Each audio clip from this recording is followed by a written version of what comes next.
The backbone of your character build in Vampire the Masquerade Bloodlines 2 is undoubtedly your clan choice. It will determine how particular NPCs react to you, what passive you'll have after feeding, and how quickly you'll learn particular abilities. Let's do a breakdown of each, and which one is best for you.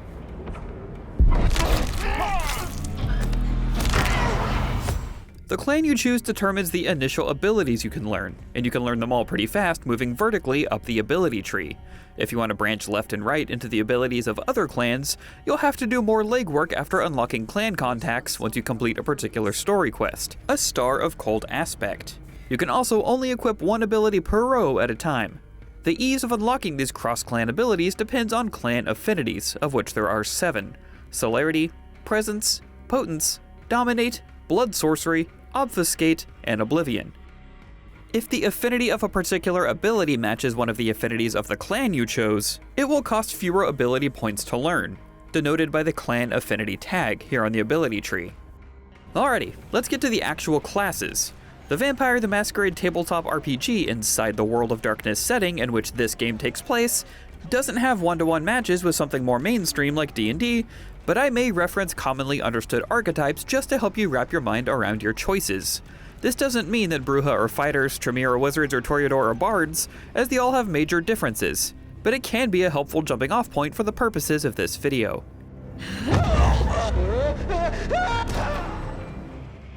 Think of Clan Brujah as the biker gang members of the vampire world. They focus on brawling and overpowering enemies without too much thinking. The Brujah passive is Brutality, which makes all your attacks temporarily stronger after feeding. Abilities like Lightning Strike, which hurls an array of punches at all nearby enemies, and Earth Shock, which does a giant AoE slam, are great for controlling groups that are already surrounding you, a situation that can often very quickly lead to death in Bloodlines 2. Since your clan affinities are Celerity, Presence, and Potence, Brujah have an unusually high connection with Toreador abilities, meaning they'll all cost less to learn.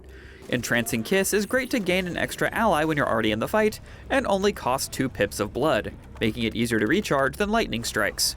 Split Second from the Banu Haqim can also give you another chance to reposition yourself during combat if you don't mind giving up charge. If you like to punch your way through problems rather than think about them too hard, Brujah may be the way to go.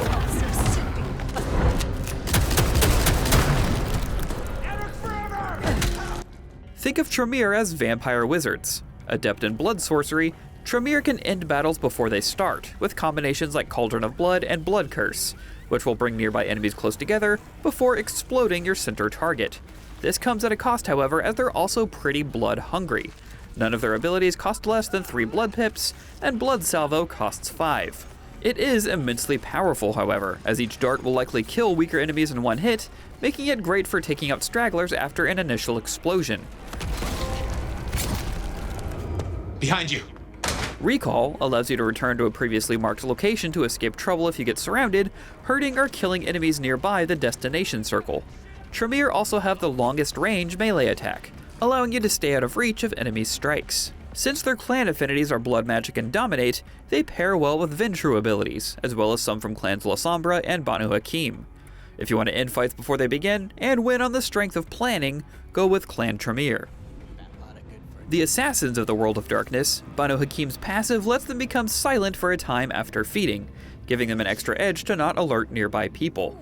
Nearly all of their abilities revolve around erasing your presence, and due to having an affinity for Celerity, Blood Sorcery, and Obfuscate, they have myriad choices for cross-clan abilities, including the entire Tremere tree, 2 abilities from Brujah, and 2 from Toreador, making them highly versatile.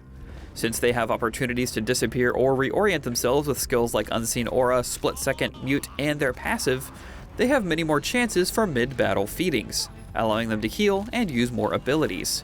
Their perk allows you to stay more stealthy during Vampiric Sprint, so even your mobility tools allow you to more easily stay out of sight.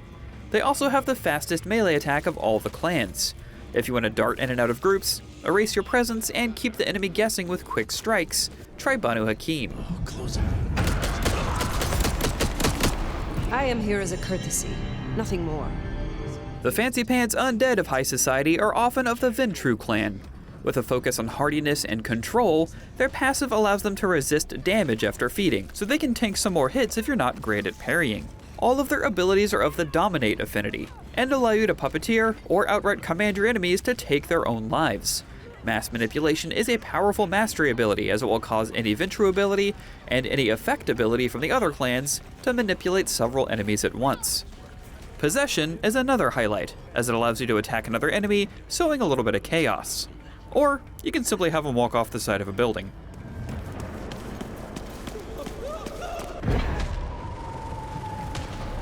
Cloud Memory isn't the most useful during combat, but can be used if someone turns around when you're trying to sneak up on them. And Terminal Decree, which makes enemies snap their own neck, won't fully work on stronger enemies, but can at least be used to stun them for a bit. As far as cross-class abilities go, skills from the Toreador tree like Entrancing Kiss and Beckon, as well as Glimpse of Oblivion from the Lasombra tree and Taunt from the Brujah tree, will all be cheaper to unlock. If you want to focus on defense and enemy control, have a bit of an easier time during combat, or if you just feel like you're a little bit better than everyone else, the Ventrue clan is a good choice. Lasombra are masters of shadows, using them to hop between opponents, trap or isolate enemies, or hide yourself after a feed. Their perk, Stygian Shroud, prevents mortals from attacking you while feeding as well, making it easier to feed mid-battle like the Banu Haqim.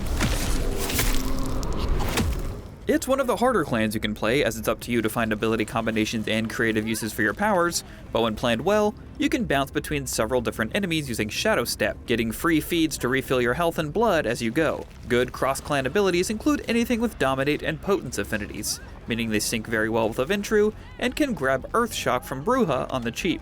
Their mastery ability, Enter Oblivion, is a little hard to explain. Ever seen Jujutsu Kaisen?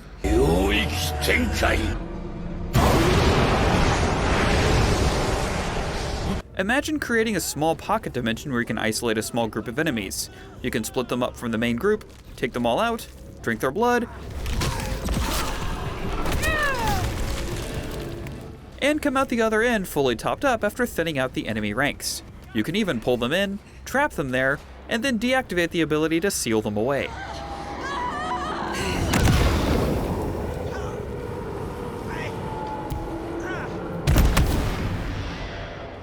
And it only costs 4 pips of blood instead of 5, like the other clan mastery abilities. If you want a highly flexible clan that can be hard to master, Lasombra may have what you're looking for. At first glance, Toreadors sound a lot like D&D's bards, with their bewitching abilities and high charisma, but they're actually much closer to high dexterity brawlers. Their passive makes them move much faster after feeding, and their abilities require a lower blood cost to recharge than any other clan. That being said, I find some of their abilities pretty underwhelming. Beckon brings an enemy close to where they've last seen you, but they're very quick to snap out of it, making it hard to capitalize. I would definitely take Taunt from the Brujah tree instead. It costs the same amount, and will be cheap to acquire given their natural affinity for presence. And given that you're inflaming your enemy's passions, it still fits with the role of the clan if that's important to you. Likewise, Blink, just like the same ability from Dishonored, teleports you to where you're looking and only costs 1 pip of blood. But you're already so fast between Vampiric Sprint and your passive, I find other movement abilities much more useful. Those caveats aside, the clan is still plenty fun. Entrancing Kiss is one of the most useful abilities among any clan, and only costs 2 blood. Turning an enemy into a friend is a fantastic way to sow some chaos before running away, and the mastery ability, Blurred Momentum, auto-parries strikes from enemies, allowing you a brief cathartic moment when you can finally stand your ground and brawl toe-to-toe, rather than dart in and out. Less romantic paramour and more tricky little scamp, the Toreador is a great pick if you want to stay nimble with both your movement and your ability choices. We hope this video helps you get past the highest skill check in the game, the character creation screen. If you need any more help, make sure to check out our combat guide. And for everything else gaming, keep it right here on IGN.